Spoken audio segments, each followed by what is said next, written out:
कक्षा 11 भाग 1 नामा के मूल तत्व।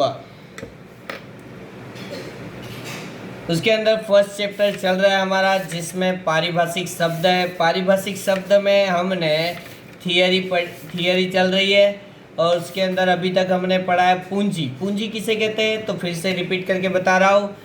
लास्ट 2 पीरियड से हमारी थियरी चल रही है, और थियरी जब तक आप लोग नहीं समझोगे तब तक अकाउंट में आगे सही तरह से नहीं पढ़ पाओगे। इसके लिए 11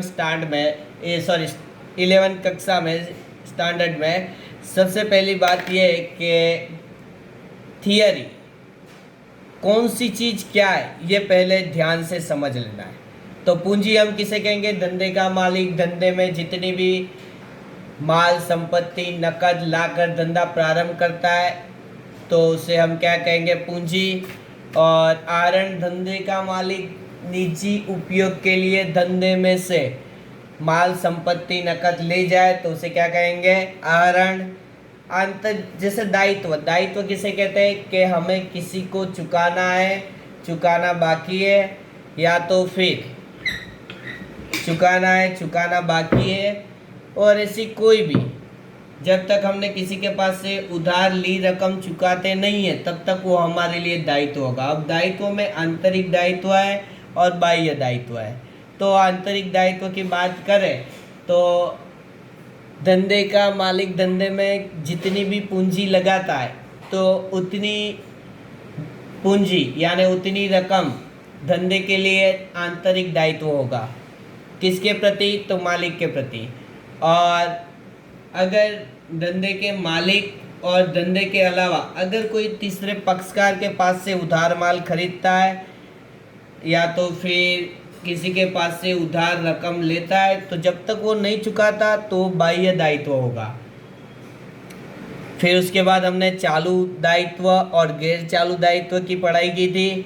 तो गैर चालू दायित्व किसे कहते हैं, तो 1 वर्ष के अंदर ही आप लोगों को रुपये उसके चुकाने होते हैं तो उसे क्या कहेंगे, चालू दायित्व। और 1 वर्ष से अधिक की अवधि दी गई है हमें चुकाने के लिए, 1 वर्ष से ज़्यादा समय दिया गया है उसे चुकाने के लिए, तो वो क्या हो जाएगा हमारे लिए, गैर चालू दायित्व। गैर चालू दायित्व में लोन आएगा, डिबेंचर आएंगे, बराबर, फिर पब्लिक डिपॉजिट आएगी। तो ये सब गैर चालू दायित्व है। और चालू दायित्व में किसी के पास से माल खरीदा है, किसी को भाड़ा चुकाना बाकी है, किसी का खर्च चुकाना बाकी है, यानी हमारे धंधे का खर्च चुकाना बाकी है। किसी के पास से हमने फर्नीचर उधार लिया है तो उसके रुपये चुकाने बाकी है। तो ऐसे सारे के सारे दायित्व चालू दायित्व हो गए जो 1 साल के अंदर चुकाने हैं, और 1 साल से ज़्यादा की अवधि हो तो गैर चालू दायित्व। फिर हमने कल पढ़ाई की थी संपत्तियाँ। तो संपत्तियाँ की बात करें तो संपत्तियाँ में 3 प्रकार की संपत्तियाँ हैं। तो जैसे ही सिक्के के 2 पहलू होते हैं, वैसे ही धंधे में 2 पहलू हैं, एक दायित्व और संपत्ति, बराबर। तो जहाँ पे गैर चालू संपत्ति, तो गैर चालू संपत्ति में स्थायी संपत्ति का समावेश किया जाता है। और स्थायी संपत्ति 2 प्रकार की होती है, जैसे कि दृश्य और अदृश्य। जिसे हम देख सकते हैं, स्पर्श कर सकते हैं, तो वो हमारे लिए दृश्य संपत्ति हो जाएगी। और जिसे हम नहीं देख सकते, स्पर्श नहीं कर सकते, लेकिन फिर भी धंधे में उसकी कीमत आंकी जाती है, तो उसे हम क्या कहेंगे, अदृश्य संपत्ति। चालू संपत्ति यानी रोज बरोज के व्यवहार से हमारे धंधे में जिस संपत्ति में वृद्धि या कमी होती है, बराबर, तो उसे हम क्या कहेंगे, चालू संपत्ति। जैसे रोज बरोज के व्यवहार से हमारे धंधे में स्टॉक घटता है, बढ़ता है, रुपये घटते हैं, बढ़ते, फिर देनदार बढ़ता है, घटता है, तो ऐसी कोई भी संपत्तियाँ तो उसे हम क्या कहेंगे, चालू संपत्तियाँ। प्रवाही संपत्तियाँ यानी प्रवाही संपत्ति यानी ऐसी संपत्ति के जिससे हमें सरल और स्पीडली यानी झड़पी हम उसको रुपये में कन्वर्ट कर सकें। तो ऐसी सारी की सारी संपत्तियां प्रवाही संपत्तियां और चालू संपत्तियों में से ऐसी कोई भी चालू संपत्ति हो कि जिसके अंदर स्टॉक को छोड़ के सारी की सारी चालू संपत्तियां प्रवाही संपत्तियां कहलाती है।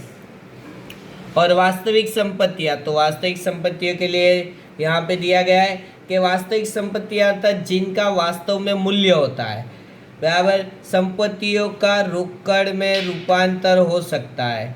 ऐसी दृश्य अदृश्य चालू संपत्तियों का समावेश वास्तविक संपत्तियों में किया जाता है। जैसे कि कोई भी ऐसी संपत्ति कि आपके पास हो और उस संपत्ति की वैल्यू यानी कीमत आंका जा सके या तो कीमत प्राप्त हो सके, तो ऐसी कोई भी संपत्तियां उसे हम वास्तविक संपत्तियां कह सकेंगे। जैसे कि हमारे पास एक कंप्यूटर पड़ा हुआ है, धंधे का कंप्यूटर है और उसकी वैल्यू 0 है, तो वो हमारे लिए वास्तविक, मान लो कि वो कंप्यूटर भंगार हो चुका है और उसकी अब कोई वैल्यू है ही नहीं। तो अगर उसकी कोई वैल्यू नहीं है और आपने भंगार के तौर पे फेंक दिया है उसको और उसके कुछ भी मिल सके ऐसी कंडीशन में नहीं है, तो हमारे लिए क्या होगा, वास्तविक संपत्ति में वो अब गिना जाएगा नहीं। लेकिन ऐसी कोई भी संपत्ति, मान लो कि उसी तरह से कंप्यूटर का फिर से उदाहरण लेते या तो फिर फर्नीचर का उदाहरण लेते, चलो फर्नीचर ले लेते, थोड़ा डिफरेंट हो जाएगा। तो फर्नीचर हमारे पास पड़ा हुआ है और अगर हम बेचने जाते हैं उसको तो हमें 5,000 रुपये मिल सकते हैं तो उसकी बाजार कीमत भी आंकी जा सकती है और अगर हम बेचने जाए तो रुपये में वो कन्वर्ट भी हो सकता है। तो ऐसी कोई भी संपत्ति हमारे लिए क्या होगी, वास्तविक संपत्तियाँ। तो अब हम पढ़ेंगे अवास्तविक संपत्तियाँ। तो अवास्तविक संपत्तियाँ भौतिक स्वरूप में नहीं रखती। अवास्तविक संपत्तियों का उपज मूल्य शून्य होता है। इस प्रकार की संपत्तियों को रोकड़ में रूपांतर नहीं कर सकते, यानी ऐसी कोई भी संपत्तियाँ जिसका हम रोकड़ में रूपांतर नहीं कर सकते लेकिन उसका लाभ हमारे धंधे को मिलता है, बराबर, वर्षों तक मिलता है। जैसे एडवर्टाइजिंग खर्च, हम एडवर्टाइजिंग के पैसे तो दे देते हैं और एडवर्टाइजिंग भी कर लेते हैं, लेकिन एडवर्टाइजिंग हमारे पास नहीं होती। हम हमारे धंधे की एडवर्टाइजिंग करते हैं, उसके लिए पैसे चुकाते हैं, तो एडवर्टाइजिंग के कारण हमारे धंधे को बिक्री में लाभ मिलता है। तो ऐसी कोई भी संपत्तियाँ जिसका खर्च कर तो लेते हैं और धंधे को अधिक वर्ष तक उसका लाभ मिलता है, लेकिन वास्तविक रूप में उसका हम रुपयों में रूपांतर नहीं कर सकते, ऐसी कोई भी संपत्तियाँ अवास्तविक संपत्तियाँ कहलाती है। जैसे हम टीवी में देखते हैं, बराबर, लाइफ बॉय सैनिटाइजेशन जो अभी चल रहा है उसकी एड देख सकते हैं, बराबर। तो एडवर्टाइजिंग कभी बेची नहीं जाती, लेकिन एडवर्टाइजिंग करने के लिए हमें खर्च करना पड़ता है। हमारे धंधे में जितनी भी यानी चीज़ें उत्पादन करते हैं उसको बेचने के लिए हम एडवर्टाइजिंग करते हैं। तो एडवर्टाइजिंग के लिए हम जितना भी खर्चा करते हैं तो वो हमारे लिए अवास्तविक संपत्तियाँ हो सकती है। एडवर्टाइजिंग हम बेच नहीं सकते। नेक्स्ट, तो आवक प्राप्तियाँ। तो आवक प्राप्तियों की बात करेंगे आज हम। तो यहाँ से स्टार्ट करें तो धंधा द्वारा किए गए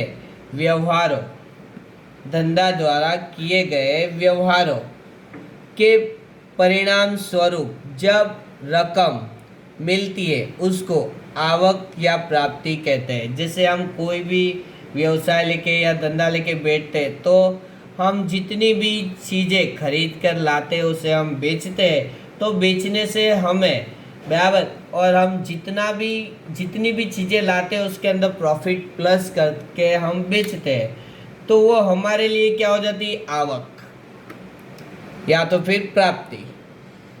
इन आवकों को उनके प्राप्ति स्वरूप के आधार पर वर्गीकृत करते हैं।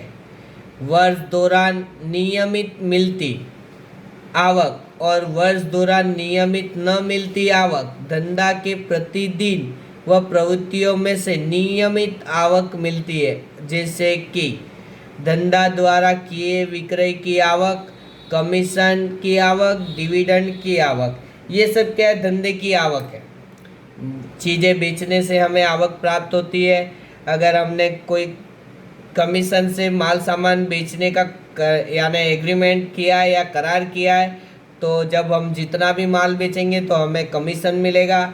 और डिविडेंड यानी हम हमारे धंधे के लिए किसी कंपनी के शेयर बॉन्ड के डिबेंचर खरीदते हैं, और अगर उस कंपनी को प्रॉफिट होता है, अगर हमने किसी कंपनी में इन्वेस्टमेंट किया है और उस कंपनी में प्रॉफिट होता है, तो कंपनी वाले हमें डिविडेंड देते हैं। उसके बाद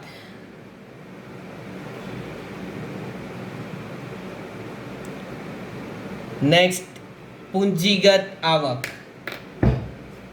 अब आवक के यहाँ पे हमने प्रकार निकाले अलग अलग। तो आवक के दो प्रकार की बात करें तो पूंजीगत आवक और राजस्व या महसूली आवक।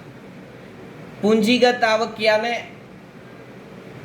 जो हमारी संपत्ति जो हमने भूतकाल में खरीद के रखी है और कई सालों बाद उसका उपयोग करने के बाद अगर हम वो संपत्ति बेचते हैं, तो संपत्ति बेचने से हमें जो आवक प्राप्त होती है उसे हम क्या कहेंगे? पूंजीगत आवक कहेंगे। उसे हम क्या कहेंगे? पूंजीगत आवक। जैसे कि दोस्तों आवक की बात करें तो इस साइड पूंजीगत आवक दे दिया गया हमें पेज नंबर 15 यानी 15 पर। तो इस प्रकार की आवक नियमित रूप से नहीं मिलती, यानी रोज रोज पूंजीगत आवक प्राप्त नहीं होती है। इस प्रकार की जैसे पूंजीगत आवक रोज प्राप्त नहीं होती, ऐसे देखने जाए तो क्या हम संपत्ति हमारे धंधे में रोज बेचेंगे? नहीं, हम माल सामान बेचेंगे और उससे आवक प्राप्त करेंगे। सही है? तो अब ऐसी इस प्रकार की आवक संपत्ति की बिक्री में से प्राप्त होती है। संपत्ति की बिक्री ऋण पत्र प्रकाशित करके प्राप्त की जाती है। संपत्ति का विक्रय बार बार नहीं होता। संपत्ति का विक्रय बार बार नहीं होता। ऋण पत्र बार बार प्रकाशित नहीं किए जाते। अब इस प्रकार की आवक बार बार खड़ी नहीं होती है, यानी बार बार आवक हमें प्राप्त नहीं होती और इस प्रकार की आवक पूंजीगत आवक गिनी जाती है। जैसे हमारे पास जमीन पड़ी हुई है और हमने 10 या 15 साल तक उसके ऊपर व्यवसाय किया, फिर अगर हमें वो ज़मीन बेचनी है तो हमने भूतकाल में वो ज़मीन मान लो कि 10 लाख में खरीदी थी और आज हमने 10 साल के बाद बेचने गए तो ज़मीन की कीमत हर साल बढ़ते रहती है। तो उस हिसाब से अगर हमारी संपत्ति ज़मीन बेची तो 10 लाख में खरीदी हुई ज़मीन हमने 25 लाख में बेची, तो ये हमारी आवक हुई। तो उसी तरह से और हम बार बार संपत्ति नहीं बेचते। उसके बाद राजस्व महसूली आवक। इस प्रकार की आवकों का प्रवाह दौरान रहता है, यानी बार बार होते ही रहता है। महसूली आवक जैसे कि रोज बरोज आप व्यवहार करोगे और रोज बरोज के व्यवहार से जितनी भी आपको आवक होती है उसे हम क्या कहेंगे?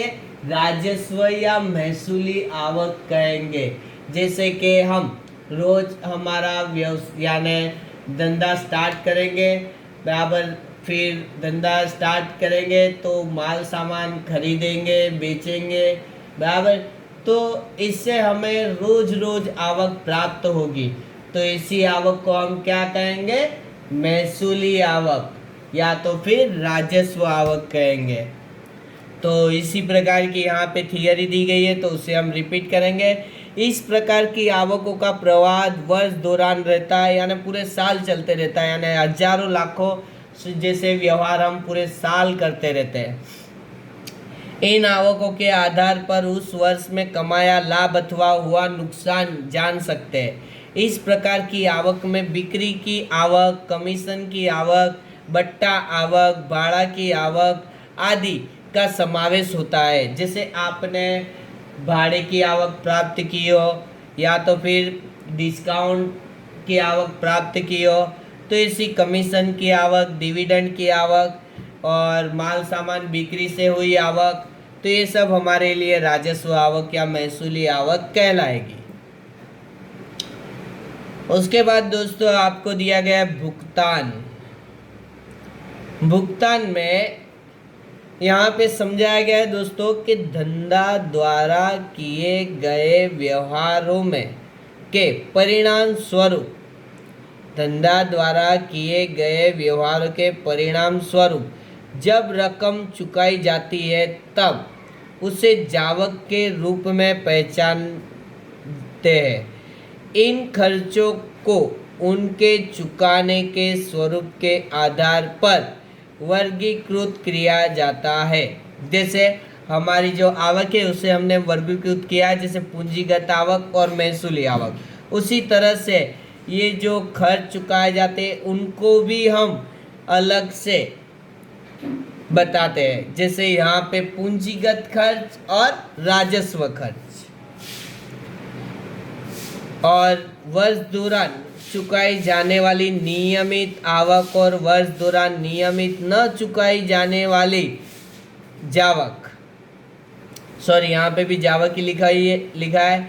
जैसे कि उदाहरण के तौर पे धंधा भाड़ा के मकान में किया जाता है और प्रति मास नियमित भाड़ा चुकाया जाता है। और अगर हम किसी को कमीशन पे काम पे रखते हैं या फिर पगार पे काम पे रखते हैं, तो ऐसा जितना भी खर्चा है तो वो हमारे लिए क्या होगा, खर्च यानी जावक। पूरे वर्ष दौरान चुकाई जाती है। मानो कि धंधा में यंत्र खरीदा जाता है तो यह खर्च नियमित प्रकार का नहीं है। इस प्रकार खर्च को भी आवक की तरह दो उपभागों में वर्गीकृत किया गया है, यानी पूंजीगत खर्च। पूंजीगत खर्च में दोस्तों जैसे पूंजीगत आवक जैसा ही पूंजीगत जावक भी है। पूंजीगत खर्च को आप पूंजीगत जावक भी बोल सकते हो। जैसे कि हम देखें तो जैसे पूंजीगत आवक हर बार नहीं होती, तो वैसे ही हम धंधे के लिए जब जमीन, मकान, यंत्र, फर्नीचर, मोटर हम खरीदते हैं तो हम ये धंधे के लिए एक ही बार खरीदते हैं, बराबर। और उसका लाभ हम 10-15 साल तक उठाते हैं, बराबर, या तो लंबे समय तक उसका उपयोग करते हैं। तो वो हमारे लिए जो हमने इन सारी संपत्तियों को खरीदने के लिए जो खर्च किया है उसे हम क्या कहेंगे, पूंजीगत खर्च। और पूंजीगत आवक यानी जो संपत्तियों में से प्राप्त होती है उसे पूंजीगत आवक कहेंगे। और जो पूंजी के लिए हम जो संपत्ति यानी खरीदते हैं और उसके लिए जो खर्च करते हैं उसे पूंजीगत खर्च कहेंगे। राजस्व खर्च, इस प्रकार के खर्चों का प्रवाह सतत रहता है, बराबर। तो राजस्व खर्च यानी धंधे में जितने भी कंटिन्यू खर्चे होते हैं, जैसे टेलीफोन खर्च, बिजली खर्च, पगार खर्च, कमीशन, दिया बट्टा, बराबर। तो वेतन, मजदूरी, विज्ञापन खर्च, ये सारे के सारे राजस्व खर्च होते हैं। तो राजस्व खर्च में जो हर बार होते खर्च उसकी गणना करेंगे। और पूंजीगत खर्च में जो हमारी जितनी भी संपत्तियां हम खरीदते हैं तो उसके लिए जितनी भी संपत्तियों के लिए हमने खर्च किया है तो उसे हम क्या कहेंगे, पूंजीगत खर्च। जो हम बार बार संपत्तियां नहीं खरीदते, उसके लिए सिर्फ एक बार खरीद के उसका उपयोग लंबे समय तक करते हैं।